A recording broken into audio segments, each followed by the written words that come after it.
Bismillahirrahmanirrahim. Assalamualaikum warahmatullahi wabarakatuh.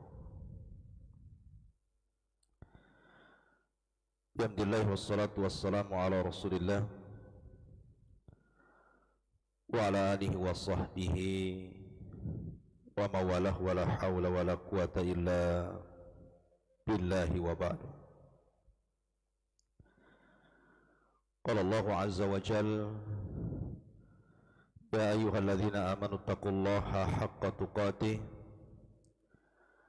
wa la tamutunna illa wa antum muslimun. Wa qala sallallahu alaihi wa ala alihi wa sallam man salaka tariqan yaltamisu fihi ilma sahhalallahu bihi tariqan ilal jannah. Amma ba'd. Ma'asyiral muslimin yang dimuliakan Allah Subhanahu wa taala, alhamdulillah di malam hari ini Allah Subhanahu wa taala masih memberikan nikmat kepada kita sehingga kita masih bisa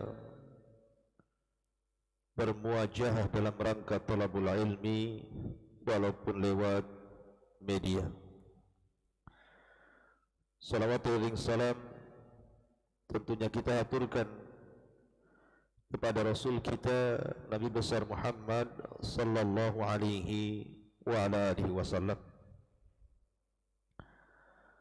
Ma'asyiral muslimin yang dimuliakan Allah Subhanahu wa taala, tema yang kita akan bahas menguak rahasia tempat yang menjadi tempat turunnya Nabiullah Adam alaihi salatu wassalam dari surga. Bagaimana bisa Adam diturunkan dari surga ke bumi?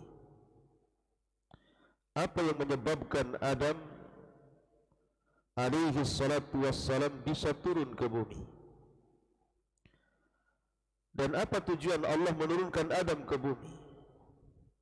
Lalu di mana sebenarnya tempat Adam alaihi salatu wassalam diturunkan ke bumi? Dan apakah Adam, Hawa dan Iblis diturunkan di satu tempat, ataukah dipisah-pisah antara satu daerah dengan daerah yang lainnya, antara satu tempat dengan tempat yang lainnya? Kalau seperti itu, bagaimana pertemuan mereka? Bagaimana pertemuan Adam dan juga Hawa, dan di mana tempatnya? Ma'asyiral muslimin yang dimuliakan Allah Subhanahu wa taala, inilah yang kita akan bahas di malam hari ini. Allah Subhanahu wa taala berfirman di dalam surah Al-Baqarah, tepatnya ayat ke-36. فَأَزَلَّهُمَا الشَّيْطَانُ عَنْهَا فَأَخْرَجَهُمَا مِمَّا كَانَ فِيهِ وَقُلْنَا اهْبِطُوا بَعْضُكُمْ لِبَعْضٍ عَدُوٌّ وَلَكُمْ فِي الْأَرْضِ مُسْتَقَرٌّ وَمَتَاعٌ إِلَى حِينٍ. Maka iblis pun kemudian menyesatkan keduanya di dalam surga. Maka Allah Subhanahu wa taala keluarkan keduanya, maksudnya Adam dan juga Hawa, dari surga. Dan Allah katakan, turunlah kalian semuanya, maksudnya Adam, Hawa dan Iblis. Maka sebagian kalian dengan sebagian yang lain akan menjadi musuh, dan kalian akan menetap di bumi sampai waktu yang ditentukan dan kenikmatan yang ditentukan. Ma'asyiral muslimin yang dimuliakan Allah Subhanahu wa taala, kita sering mendengar kisah Nabiullah Adam alaihi salatu wassalam dan hasadnya iblis kepada Adam. ketika Allah Subhanahu wa taala menciptakan Adam alaihi salatu wassalam, langsung diciptakan oleh Allah dan ditiupkan ruhnya oleh Allah. Bahkan Allah perintahkan para malaikat untuk sujud kepada Adam alaihi salatu wassalam. Maka iblis pun merasa hasad. Kemudian dia mulai sombong. Kemudian dia mulai ngaco dan mengatakan, ana khairum minhu, khalaqtani min nar wa khalaqtahu min tin. Aku lebih baik dibandingkan si Adam. Aku diciptakan dari api sementara dia dari tanah. Kias batil. Aba wastakbara wa kana minal kafirin. Itulah iblis. Maka iblis pun kemudian dilaknat oleh Allah Subhanahu wa taala, dikeluarkan dari surga, dan Allah Subhanahu wa taala masukkan Adam dan Hawa sebagai pengganti iblis dalam surga. Uskun anta wa zaujukal jannah. Masuklah wahai Adam dan Hawa ke dalam surga. Sejak itu iblis mulai tertanam dendam dan hasad yang buruk kepada Adam alaihi salatu wassalam, sehingga berusaha untuk mengeluarkan Adam dari surga dan membuat gara-gara.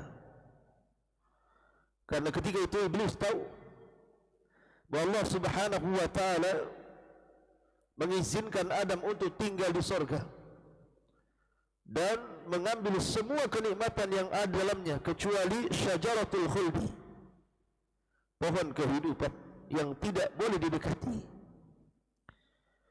Sehingga Allah Subhanahu wa taala katakan, wala taqrabu hadhihi syajarata fatakuna minadh zalimin. Adam dan Hawa, jangan kau dekat-dekat pohon ini, kau nanti jadi orang zalim. Maka iblis tahu kelemahan Adam. Maka dia mulai memberikan was-was kepada Adam dan Hawa untuk mendekati pohon itu dan memakan buahnya. Bagaimana caranya? Bukankah iblis di luar sorga, Adam dan Hawa dalam sorga? Ada kisah Israiliyat bahwa iblis masuk ke dalam jalan darah ular yang keluar masuk sorga, tapi kisah ini batil, tidak ada sanadnya. Ini kisah Israiliyat, sehingga sebagian ulama hanya melihat zahirnya.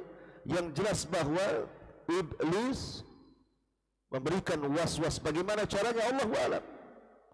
Apakah dia masuk ke dalam sorga ataukah di luar sorga? Allahu a'lam. Yang jelas Allah berikan kemampuan untuk itu karena ada sebab hikmah yang dikehendaki Allah, bahwa Allah memang menciptakan Adam itu untuk menjadi khalifah di permukaan bumi, sehingga dia harus turun dari sorga dan dibuatlah sebabnya. Idza aradallahu syai'an ahya asbabah. Kalau Allah menghendaki sesuatu, Allah hidupkan sebabnya. Ma'asyiral muslimin yang dimuliakan Allah Subhanahu wa taala. Sehingga cerita, akhirnya Adam pun berhasil diberikan was-was oleh iblis. Bahkan iblis sampai bersumpah, wa qasamahuma inni lakuma laminan nasihin. Maka iblis pun bersumpah kepada Adam dan Hawa bahwa dia orang baik, penasehat yang amanah, bahwa tidaklah Allah Subhanahu wa taala melarang untuk mendekati pohon itu illa an takuna malakaini aw takuna minal khalidin. Cuman ada dua saja. Allah takut kalau engkau menjadi malaikat, atau Allah takut kalau engkau menjadi makhluk yang kekal. Dusta iblis. Tapi Adam alaihi salatu wassalam memang sudah ditakdirkan seperti itu. Adam harus turun ke bumi. Apalagi kullu nafsin dha'iqatul maut, setiap jiwa pasti mati. Sementara di sorga tidak ada kematian. Maka biar Adam mati atau meninggal dunia, maka Adam harus turun ke bumi, kemudian meninggal dunia, baru akan masuk ke dalam sorga dan dihidupkan, dikekalkan di dalamnya selama-lamanya. Ada hikmah yang lain. Kenapa Adam harus turun ke sorga, turun ke bumi? Maka setelah kemudian Adam pun memakan buah larangan, maka Allah murka, dan Allah Subhanahu wa taala katakan, "Qul nahbitu minha jami'a." Keluar kalian semua, turunlah kalian semua dari sorga ini ke bumi. Maksudnya Adam dan Hawa dan juga iblis yang pernah tinggal di sorga. Itu silang pendapat di antara ulama. Apa yang dimaksud sorga di sini adalah sorga dunia, ataukah yang dimaksudlah sorga yang ada di atas langit yang kelak akan menjadi hunian bagi orang-orang yang beriman? Ada yang mengatakan yang dimaksud sorga itu artinya sorga yang ada di dunia, dikeluarkan. Adam dari sorga itu kemudian diusir dari atau dikeluarkan dari sorga dunia ke tempat yang lain. Akan tapi pendapat yang kuat bahwa sorga di sini adalah sorga yang akan ditempati kelak kaum muslimin, kelak kaum mukminin, apabila Allah takdirkan mereka masuk sorga. Ya, sorga yang ma'ruf, yang pernah dimasuki Nabi SAW dalam peristiwa Isra dan juga Mi'raj. Karena Adam alaihi salatu wassalam pernah mengatakan kepada umat ketika Allah Subhanahu wa taala meminta kepada umat yang ada di sorga untuk meminta tambahan nikmat, maka mereka mengatakan, "Alam tubayyid wujuhana wa tudkhilal jannah wa tubaiduna 'anil nar." Ya Rabb, cukup, bukankah engkau sudah mengeluarkan kami dari neraka, memasukkan kami ke sorga, memutihkan wajah-wajah kami? Ini sudah cukup. Tapi Allah mengatakan, "Saluni ma syi'tum fa hadha yaumun mazid." Minta tambahan lagi nikmat, ini hari tambahan nikmat. Maka Adam berdiri dan mengatakan, "Salullah ridha." Mintalah kepada Allah keridhaannya.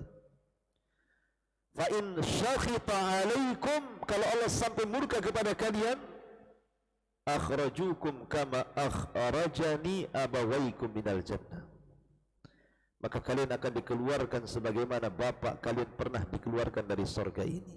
Jadi menunjukkan bahwa sorga yang dimaksud ya sorga yang akan ditempati kaum muslimin yang pernah dimasuki Nabi SAW, bukan sorga yang ada di dunia. Ma'asyiral muslimin yang dimuliakan Allah Azza wa Jalla, maka Allah turunkan Adam, Hawa dan Iblis. Ketika Allah Subhanahu wa taala katakan di dalam Al-Qur'anul Karim, "Ihbitu ba'dukum li ba'din adu." Di mana tempat hubut, tempat turunnya Iblis, Adam dan Hawa ini? Wallahu a'lam. Al-Quran sendiri secara nas tidak menyebutkan tempat turunnya, baik Iblis turun di mana, Adam turun di mana, Hawa diturunkan di mana. Tapi ada hadis-hadis dhaif, di antaranya hadis yang dikeluarkan oleh Ibnu Asakir dalam Tarikh Dimashq, tapi hadis ini dilemahkan oleh para ulama, di antaranya tercantum dalam kitab Al-Silsilah Al-Dhaifah, bahwa Rasul mengatakan, "Nazala Adam al-Hinda wastauhasha." Allah turunkan Adam di India, dan ketika dia diturunkan di India itu dia merasa takut. Ada yang mengatakan di satu tempat namanya Sri Lanka.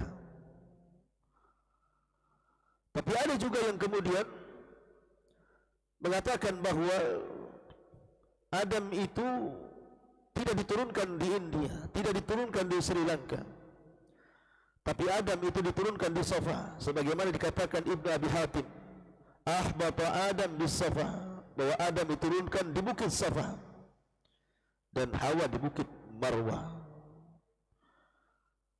Ada yang mengatakan Adam, pendapat pertama dimatakan di India di Sri Lanka, ada yang mengatakan Hawa di Jeddah, ada yang mengatakan Adam turun di Safa, Hawa di Marwah.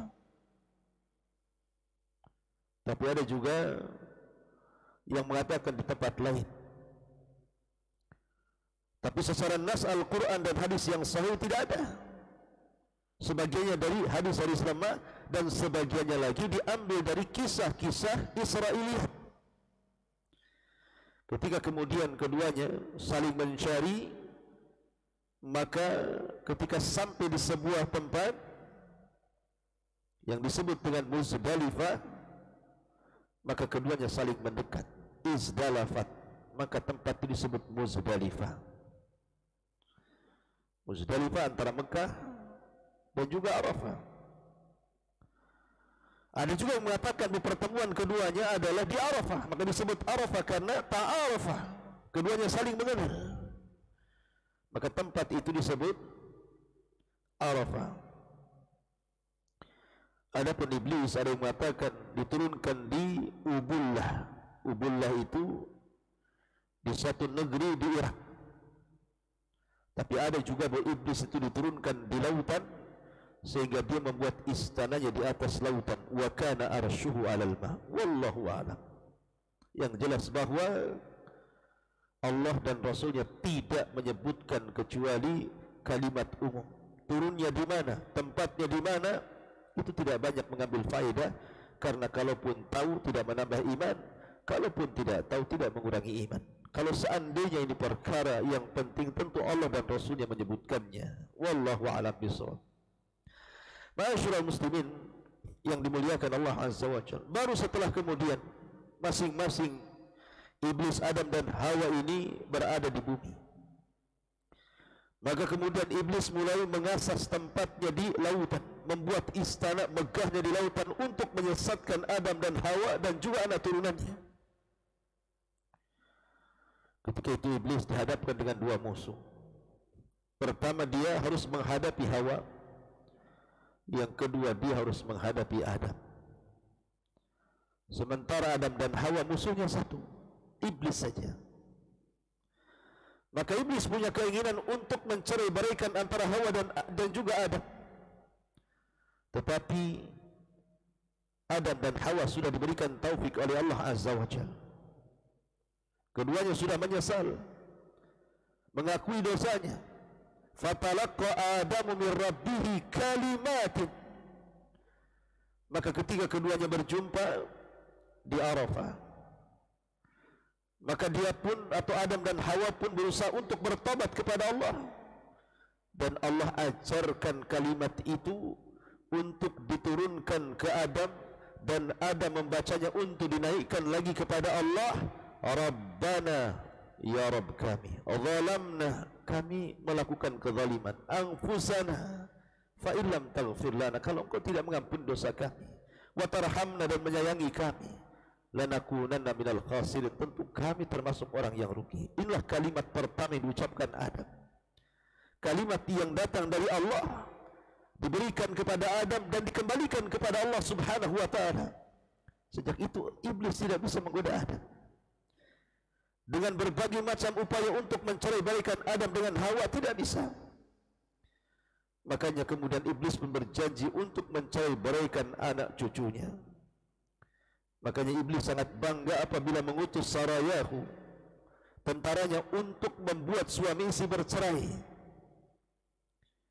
Itu sangat bangga karena dia tidak bisa mencerai-beraikan antara Adam dan Hawa. Maka dia pun suka kalau ada orang yang bercerai antara suami dan istri. Bahkan anak buahnya kalau sampai berhasil seperti itu, maka iblis langsung bangkit, meletakkan dia di kepalanya dan mengatakan, anta,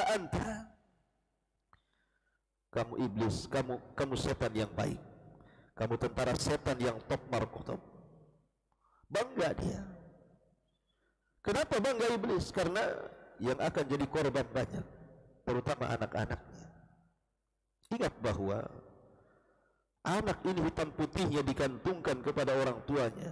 Kullu maulud yuladu alal fitrah. Setiap bayi yang dilahirkan terlahir fitrah.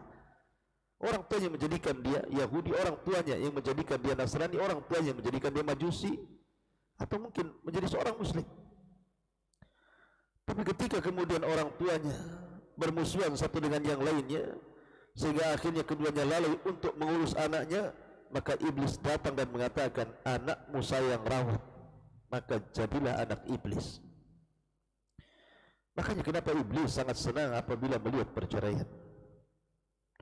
Ma'asyiral muslimin yang dimuliakan Allah Subhanahu wa ta'ala, semoga kita dihindarkan dari godaan iblis. Inilah diantara kisah tentang rahasia tempat turunnya Adam. Ada yang mengatakan bahawa ketika Adam alaihi salatu wassalam diturunkan ke bumi, maka Adam alaihi salatu wassalam sempat membawa satu kepal min warakil jannah. Jadi dia mengepal daun-daun dari surga. Jadi sempat membawa daun-daun dari surga, kemudian ditanam di tempat dia diturunkan. Ya, ada yang mengatakan di India, berarti ditanam di India, makanya di sana banyak tanaman-tanaman herbal untuk pengobatan, gitu ya. Wallahu a'lam. Ya, kita tidak tahu juga. Ada yang mengatakan seperti itu. Adam alaihi salatu wassalam ketika diturunkan ke bumi, maka dia sempat mengambil qabdatun min warakil jannah, sekepal dari daun-dedaunan surga yang kemudian ditanam di bumi. Wallahu a'lam. Ya. Ada juga ketika Adam diturunkan juga, Adam membawa batu, yang kemudian batu ini dulunya warnanya putih, kemudian berubah menjadi hitam karena dosa Bani Adam. Itulah Hajar al-Aswad. Wallahu alam. Yang jelas nas Al-Quran hanya mengatakan bahwa Adam diturunkan, begitu juga Hawa dan juga Iblis. Tentang keberadaannya, diturunkan di mana dan apa yang dibawa, tidak dijelaskan secara detail dalam Al-Quran dan Sunnah Nabi sallallahu alaihi wasallam. Subhanakallahumma wa bihamdika asyhadu an la ilaha illa anta astaghfiruka wa atubu ilaik. Allahu ta'ala alam. Assalamualaikum warahmatullahi wabarakatuh.